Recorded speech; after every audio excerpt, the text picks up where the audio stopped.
Welcome to the NNJR Trackside Classroom Series. My name is Bill Gilbert. I'm one of the NNJR Chief Instructors, and it's my privilege today to uh, to take you through today's discussion on car balance. This session is designed for advanced drivers. Doesn't mean if you're a student driver, you may not get something out of it, but I'm going to be talking about things that go well beyond the basics that we focus on with student drivers. So we're going to talk about car balance, understeer, oversteer, all that good stuff. So let's dive right in. First things first, the normal disclaimer. This is good advice as far as we can tell, and we hope it offers some good suggestions. But like always, when we go to the track, we take on a risk, and that risk is on you, and you use this at your own risk. So let's dive in and talk about balance. So what do we mean when we talk about car balance? Well, the way to think about it is moving weight when and where the driver chooses to. And we'll say more about why in a minute, but that's really what balance is about. Vic Elford, talked about flowing transitions, and not being in a hurry. Jackie Stewart talked about, mellow. I mean, and here you got pro drivers, some of the best in the world, talking about, you know, things that you wouldn't associate with, a really powerful race car. So let's peel into this a little bit. We're going to talk about the things that determine car balance. And we'll spend a minute on car setup, but then we'll talk a lot about um, uh, track and car conditions and even more about driver inputs. Obviously, how the car is set up does determine how balanced it is.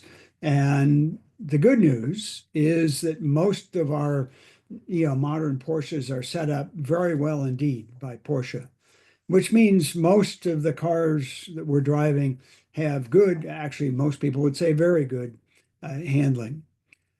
Now, that said, at some point, uh, all cars are going to have handling issues.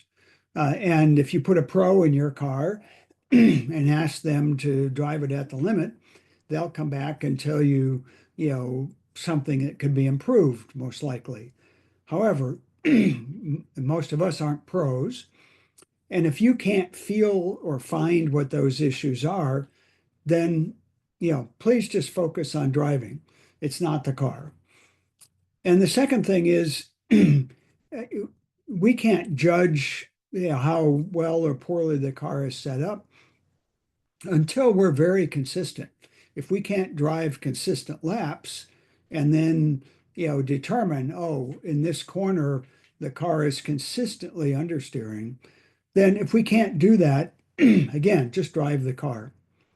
Now, if you are at the point where you want to find out more about car setup, then you need to do a diagnosis and move from there. And in the slides for this presentation, I will have a bunch of material in the appendix that you're welcome to go through and apply if you're actually at that point. But for the rest of this presentation, I'm going to assume the car is set up reasonably well, and we can proceed to deal with the other things that affect balance, usually a lot more than the car's setup itself. Now, track and car conditions, have much impact on how the car handles, right? I mean, there's obvious things when it's rainy or when it's cold. There's more subtle things like, is it warm or cool? And is the sun out or not? It's going to make a big difference in the track temp. Um, all of us generally think about the tires. Are they new ones or worn out, that sort of thing. And of course, weight has an impact. if you have a passenger in the car or a full tank, not. Some of us, have a sensitive enough seat of the pants to feel that. Some of us don't. But given whatever these conditions are on a given day, uh, as a driver, we have to deal with it, right? I mean, if we come to the track expecting a bright sunny day and it's cool and cloudy, well, we're probably not going to go home, but the car may handle different than we hoped. And whatever it is, we're going to have to deal with it. It may just be as simple as an extra 2 warm-up laps each session to get heat in the tires, or it may be different. But again, it's up to the driver. So let's talk about driver inputs.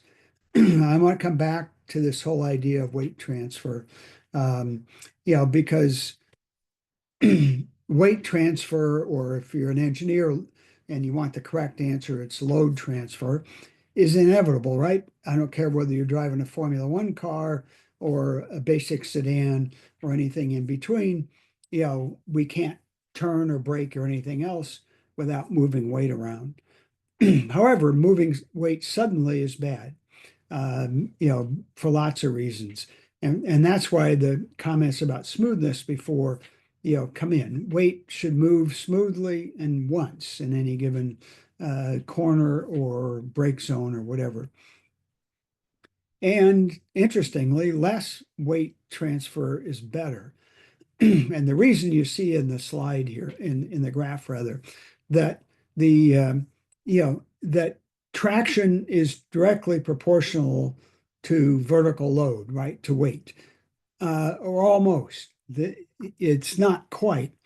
If it were linear, then it would be directly proportional. But in fact, as the weight goes up, the tire grip doesn't go up to the same extent, which means if we're cornering, the outside tire gains traction, yes, but not as much as the inside tire loses. Same thing in braking. The front tires gain grip, but the back tires lose more grip. So if we can corner with slightly less load transfer, yeah, we're going to be better off. So that's kind of the way to think about the theory here. If we put some numbers around that, it may make it a little more real. It certainly did to me the first time I did this. Now, the rule of thumb on weight transfer is side to side. In other words, cornering, around 30% of the car's weight, plus or minus. Braking around 20% of the car's weight. So if we assume a normal, Porsche sports car today weighs 3,000 pounds, then we get some numbers that look like this. When we brake, we're adding 300 or more pounds to each front tire. In other words, 600 plus pounds are moving from the back of the car to the front of the car in heavy braking. That's a lot of weight. And we don't typically think in those terms, right? And by the way, I don't care how stiff the springs are on your car or anything else. Um, yeah, this is still going to happen. You still get hundreds and hundreds of pounds moving front, well, in this case, back to front. And by the way, when we start to release the brakes from the front to the back, then again, think about why that's important. That's a lot of traction, a lot of grip that we're dealing with there. And if we think about cornering, it's even more extreme. 500 pounds of tire, 1,000 pounds from the inside of the car to the outside of the car. That's huge. And that's why the way we use the controls, the way we move the weight around is so important. And our cars have gotten so good, we barely think about or feel this. But this is what's going on, as we turn the steering wheel, use the brake pedal, and so on. So the basics, you've all heard this. Steering, we want to turn progressively and let the car take a set. That set is now at least a constant load. If we were to do this in a jerky way, we'd start having the car bouncing, on the springs. That would be even worse. Uh, and so obviously being smooth, the steering is important. Shifting, is can upset the car and takes time, right? So we need to do that in a smooth fashion, which is the three-step process you've heard me talk about, where you know three steps out of gear, I'm sorry, across the gate and into gear. So out of third gear, across the gate into fourth gear. Something we can practice every day if we have a manual car on the street. Now, braking, of course, is probably the hardest one and the one that we all think about the most because it's the hardest to learn, especially the brake release. Because to do this well, we have to move our foot smoothly first and keeping the heel on the floor. When we go to apply the brakes, you've heard me talk before about, pushing against pressure. In other words, move the foot rapidly to the brake pedal push. And as soon as we feel pressure, push harder. One, two, push, push more. On the other hand, coming off, we want that gentle release. And exactly how fast and how smooth depends on the corner. But, the last thing we want there is anything, jerky. And of course, one thing mentally that may help us think about this is to realize that the brakes are really not for stopping on the track. They're there to help us set the entry speed for the turn and determine the car's attitude, right? I mean, if we turn in and we're still on a lot of brake, well, we may overload that front tire, right? Or we may not have enough weight on the back, or vice versa if we don't have enough. That's what I mean by car attitude. And and we've all heard about focusing on the end of braking to help us with that smooth brake release. Now, how do we find out if the car is balanced? Well, how we have to be relatively close to the limit, before we're going to find out, right? And and if we are, do we know if the car is understeering or oversteering? Well, a first step before we even get to those is, do you know, when PSM intervenes? Or I should probably rephrase that to, do you know if PSM intervenes? Because many drivers, especially in lower run groups and even in white and occasionally black, may not even realize the PSM light's on and that the car just saved them from some mistake.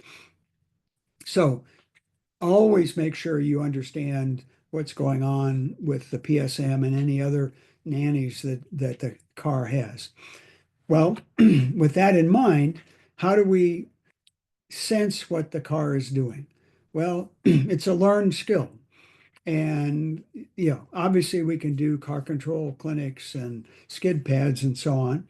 But when we're on track, one thing we can do to improve that sense is what Ross Bentley calls sensory input sessions, where we take a session on track and we focus on one thing. And let's say it's seat of the pants. Kinesthetics is the fancy word. So we spend the whole session just feeling what the car's doing in the seat of the pants, trying to feel something different each lap, and really sensitize, that butt muscle to, feel what's going on in the seat. Same thing in a different session to with the steering wheel. Are our hands relaxed? Are our fingers able to feel, what's going on, as we turn in and maybe as the car takes a set, is the car, telling us something at that point? Does the steering get light? That sort of thing. Same thing with sound. Let's listen. Cars make noise, wind noise, tire noise, and so on, and obviously vision. And in terms of the car's attitude and what the car is doing, sometimes if the car is really working hard in a corner, the car is going to look like it's going in a slightly different direction than it actually is. And we may be able to pick that up with our vision. That's the so-called slip angle. So this is something to work on if it's not a natural skill. Now, all of that said, let's talk a little bit about understeer and oversteer. What are some causes of understeer? Well, a common one is not enough weight on the front tires, and that can be caused by several things, but one way to cause it is to release the brakes too quickly, too abruptly, on entering a corner. We turn in, under some amount of brake, and we come off the brake pedal quickly. Well, in that case, the car is going to understeer because there was weight up there. It was the car's turning, and now we're asking it to turn with less weight on the front. And that's a common thing to happen at turn one at Watkins Glen, at the toe for sure at Watkins Glen, even the heel. The light bulb at Lightning, that's possible there if we come in fast and we're still turning and we kind of abruptly come off the brakes, and so on. So that is a very common cause of understeer. Another cause would be too much gas too soon. Now we're looking at the exit, not at corner entry, right? Now we're looking at the exit. So, if you think about the toe at Watkins Glen, that's probably the easiest classic way to think about this, right? Because the car, we want to get on the gas as early as possible, as hard as possible, because the hill's sapping all of the speed. And so we get a bit impatient, we get on the gas, front end washes out. And the same can happen at lots of corners. Lightning turn 4, that could happen, turn 7, depending on what you're doing and so on. Lots of corners where that's a risk, right? Now, another cause of an understeer is just not using the steering and wheel correctly, either too much or too fast. So if you think about coming into turn 5 at the hill and we just kind of rapidly turn the wheel, the car is definitely going to understeer, right? Because it's an awkward, the beginning of that turn is kind of awkward, and the same can happen other places. So something to be aware of, and that's why using the steering wheel needs to be a progressive move. Now, how do we fix understeer? Well, it depends on the cause, right? We just talked about different causes, but generally, well, more or longer trail braking. And if we have understeer at turn in, then we either need to trail brake longer or be smoother with how we come off the brakes, or maybe just smoother with the turn in, as I just indicated. In any case, if you feel like the car is understeering, we need to be a detective. And the question is, why isn't there enough weight on the front tires? If the car's understeering, there's not enough weight on the front tires. We're asking it to do something that it can't do. Now, what can cause oversteer? Well, too much trail brake will cause oversteer in most corners. If we come in and we really stand on the brakes, we're still standing on a lot of brake as we turn in, back end's going to be very light, right? And the car is going to be nervous. If we're in a situation where we're coming off the brakes, maybe even going to the gas, car isn't straight, the car can be nervous, and that could happen in Mid-Ohio, it could happen at Lightning. If we, are in the middle of the corner and we're still aggressive braking, or we get back on the brakes harder, that's going to cause, the car back end of the car to be nervous as well. And then, of course, there's always power on oversteer, which is, we're getting on the gas at corner exit. We get on too much too soon, and especially if it's a high-powered car. Almost any corner, we can have power on oversteer, and if we do too much of that, it's going to, there have been cases people have hit things, from losing control by just too much gas too soon. How do we fix oversteer? Well, in the first part of the corner, it's probably less trail brake. Smoother brake release is going to help. More progressive steering is going to help. And in terms of corner exit, less or later gas, we got to be smooth. But again, if the car feels nervous, we have to ask, why isn't there enough weight, to take that away? What's causing it?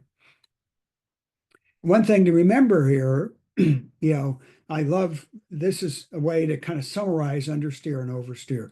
And many of you will remember hearing Randy Pope say this, that understeer is slow. And so you can only drive so fast when the car is understeering. But oversteer is scary. Now we may not know what the car is going to do, particularly if the car is ill-behaved.